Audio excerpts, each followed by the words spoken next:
देखो, मैं हुसैन इकबाल हूँ, आप मेरा यूट्यूब चैनल देख रहे हैं। तो जनाब, आपको याद होगा कि एक बार नवाज शरीफ साहब की पार्टी का इजलास था और जाती अमरा में ही शायद वो इजलास था, और उस इजलास के दौरान नवाज शरीफ साहब ने एक लतीफा सुनाया था, जिसमें जनाब उन्होंने बताया कि एक शख्स जनाब घोड़ों की रेस देख रहा था और वो बड़ा परेशान था। कभी मुंह पे हाथ रखता था, कभी चहलकदमी करता था। तो लोगों ने उससे पूछा, यार तुम बड़े परेशान हो, तुम्हारा घोड़ा कौन सा है? तो उसने कहा, वो वाला जिसने सबको आगे लगाया हुआ। इस वक्त पाकिस्तान मुस्लिम लीग नून की अपनी पार्टी की भी यही सूरत हाल है। उस वक्त जो जितने पार्टी मेंबरान थे ना, उन्होंने बड़े कहके लगाए थे, क्योंकि लतीफा नवाज शरीफ साहब ने सुनाया था तो हंसना मजबूरी थी।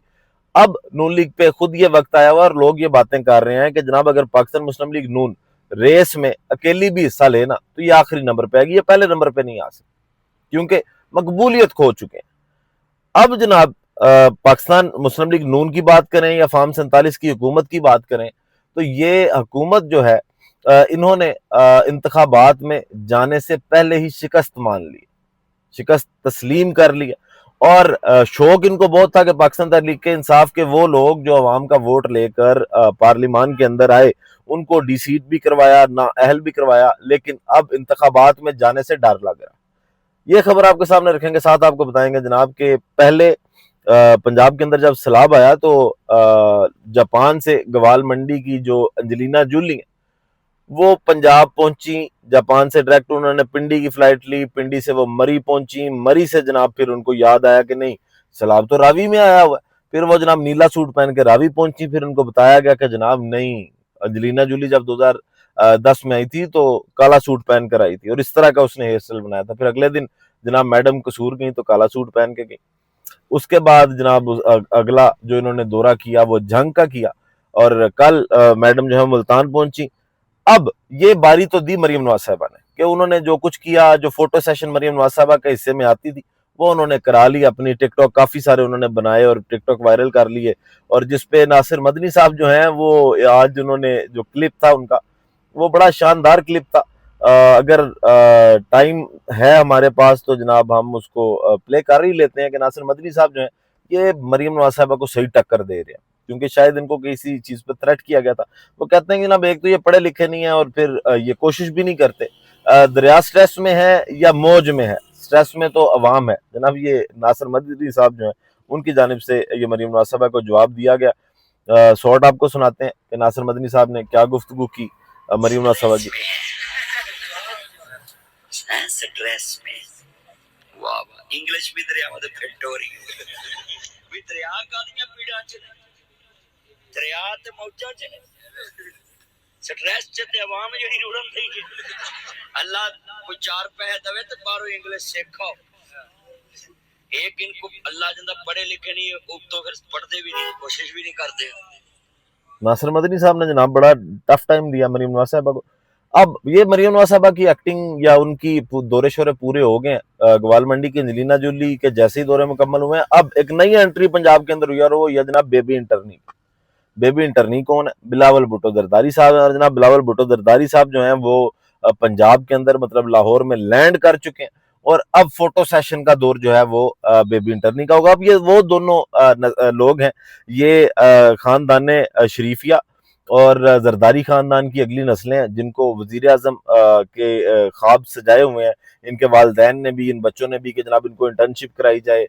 कभी जापान का दौरा उस इंटर्नशिप की मद में करवाया जाता है, फिर कभी बिलावल भुट्टो साहब को वजीर खारजा या पीडीएम दौर के अंदर जो वजारतें दी जाती हैं, वजारत खारजा की इनको दी गई थी, वो भी वजारत जो है वो इनको इंटर्नशिप करवाने के लिए दी गई थी कि जनाब ये जरा कर लेना, फिर उसके बाद जरदारी साहब की ख्वाहिश पूरी करेंगे कि इनको वजीर आजम बनाएंगे। अब ये इंटर्नशिप से जब अपनी पूरी कर रहे हैं, बिलावल भुट्टो साहब का दौर शुरू हो जाएगा। वो भी पेंट कोट पहनेंगे, ग्लासेस लगाएंगे, बाल पीछे को कंघी करेंगे, और जनाब वो जगह जगह पे जाकर गरीबों की गुर्बत का मजाक उड़ाएंगे। तो जनाब ये सिलसिला शुरू होगा। कल वो कसूर जाएंगे और उसके बाद वो मुख्तलिफ इलाकों के दौरे करेंगे। अब इसके बाद जो खबर है वो आपके सामने रखते हैं जनाब के पाकिस्तान मुस्लिम लीग नून जो है, ये शौक तो इन्होंने पूरा कर लिया कि पाकिस्तान तहरीक इंसाफ से सीटें क्योंकि कम करानी थी उनकी, उन पर दबाव डालना था, इमरान खान को तोड़ना था, उसकी पार्टी को नुकसान देना था, ये सारा कुछ कर लिया। लेकिन अब इलेक्शन में जाने की हिम्मत नहीं हो रही, और बहाना क्या बनाया जा रहा है जनाब? बहाना बनाया जा रहा है सैलाब का। अब खबर जनाब आज ये आई कि सैलाबी सूरत हाल के बायस इलेक्शन कमीशन ने 9 हलकों में होने वाले जो ज़मनी इलेक्शन है ये मुलतवी कर दी हैं। नई तारीख का ऐलान दोबारा किया जाएगा और NH 66 Wazirabad, NH 96 Faisalabad, NH 104 Faisalabad, NH 129 Sahiwal में ज़मनी इंतखाबात मुलतवी। इलेक्शन कमीशन के मुताबिक सैलाबी सूरत की वजह से पोलिंग स्टाफ मुयसर नहीं।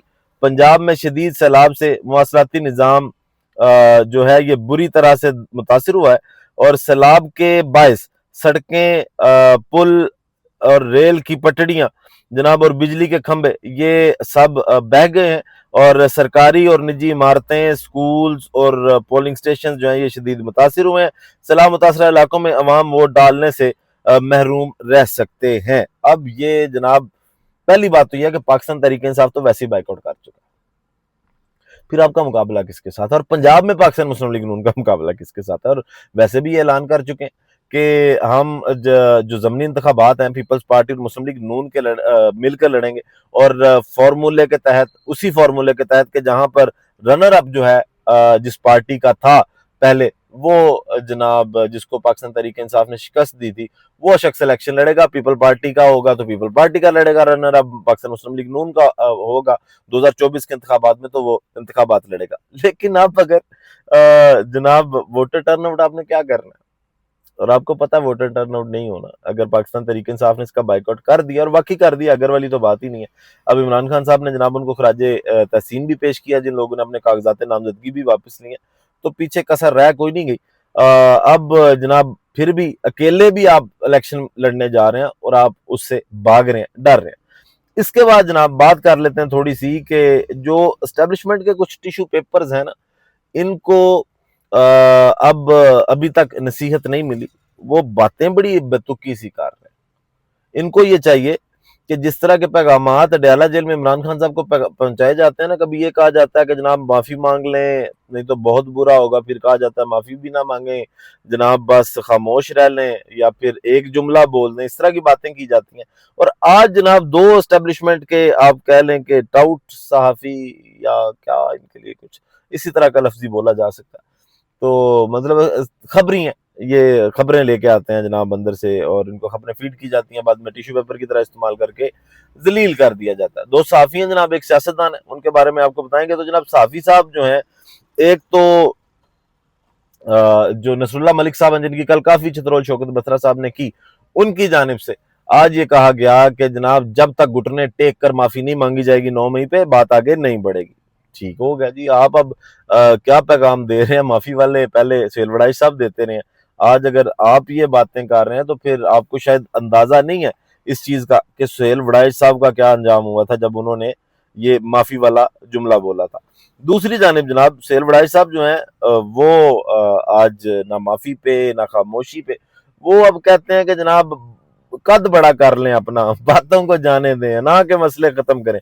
आज ये पैगाम भी जो है वो पहुंचा दिया गया है जनाब अडयाला जेल, और ये पहुंचाया गया जनाब सुहेल वड़ाई साहब की जानिब से, जिनकी अभी कुछ दिन पहले ही जो है वो कुर्बानी की गई थी। अब सुहेल वड़ाई साहब ने जनाब आज के कॉलम में अपने ये लिखा कि सुलह सफाई और मुफाहमत कमजोर और डरपोक लोग नहीं करते, ना नेल्सन मंडेला कमजोर और डरपोक था और ना ही सलाहुद्दीन अयूबी और रिचर्ड शेरदिल।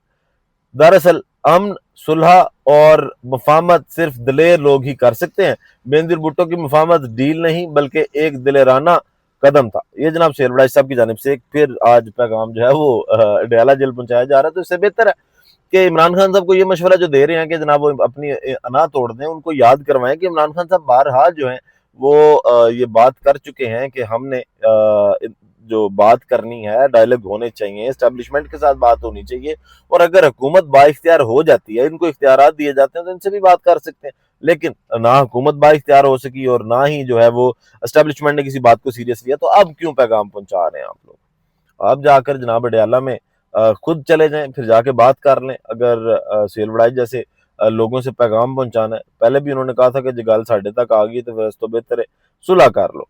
अब जनाब इसके बाद आखिर में बात करते हैं जो तीसरा टिश्यू पेपर है, और फिर आपको बताएंगे कि जनाब नाराज कौन हुआ है पाकिस्तान तहरीक इंसाफ से।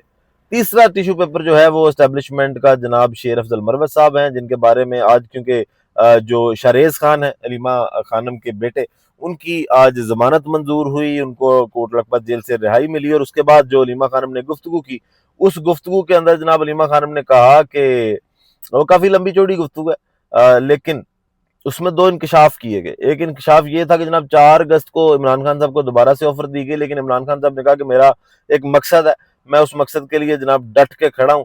और साथ जनाब अलीमा खानम ने गुफ्तगू करते हुए जब उनसे सवाल किया गया ना शेर अफजल मरवा साहब के हवाले से, तो उनकी जानिब से कहा गया कि ये एस्टेब्लिशमेंट के टिश्यू पेपर है, एस्टेब्लिशमेंट इनको यूज करती है और फेंक देती है, बाकी इनके बयानों को कोई इतना सीरियस जो है वो नहीं लेना चाहिए। ये जनाब अलीमा खानम की जानिब से कहा गया। अब वो काफी लंबी गुफ्तगू है। अलीमा खानम का एग्जैक्ट जुमला मैं आपको बता देता हूँ कि सोशल मीडिया अकाउंट्स के हवाले से सवाल उनसे किया गया ना कि ये अकाउंट्स आपके बच्चे चला रहे हैं, ये शेर अफजल मरवा साहब की जानिब से कहा गया। तो अलीमा खानम ने कहा कि इस तरह के बंदों को एस्टेब्लिशमेट और एजेंसियां जो हैं वो इस्तेमाल करके छोड़ देती हैं, फिर इनको कोई पूछता नहीं, तो इनका यही हाल होता है। अब जनाब ये तगड़ा जवाब शेर अफजल मरवा साहब को मिल गया होगा अलीमा खानम की जानिब से। आखिर में बात करते हैं कि इमरान खान साहब ने महमूद खान अचकजई को जो बनाने का ऐलान किया, नामजद किया ओपोजिशन लीडर उमर यूब साहब की जगह पे, उस पर पाकिस्तान तहरीक इंसाफ के अंदर भी मरोड़ जरूर है। और इस वक्त की जो इतलात है नईम अशरफ भट्ट साहब के मुताबिक कि पाकिस्तान तहरीक इंसाफ ने जनाब महमूद खान अचकजई साहब को कहा कि आप इमरान खान साहब का शुक्रिया अदा करते हुए ये प्रेस कॉन्फ्रेंस कर दें कि जनाब इमरान खान ने मुझे कहा, मैं बहुत मशकूर हूँ, लेकिन जब तक अदालत का स्टे ऑर्डर है जो नया अपोजिशन लीडर है उसको मुंतखब नहीं करना चाहिए, जो पहले हैं उन्हीं के साथ खड़े होना चाहिए। जिस पर कहते हैं कि बात मान ली गई, लेकिन महमूद खान अचकजई साहब जो हैं ये नाराज हैं और ये बलोचिस्तान चले गए। वीडियो का इख्तिताम करते हैं जनाब इसी दुआ के साथ कि अल्लाह ताला पाकिस्तान पर अपनी रहमत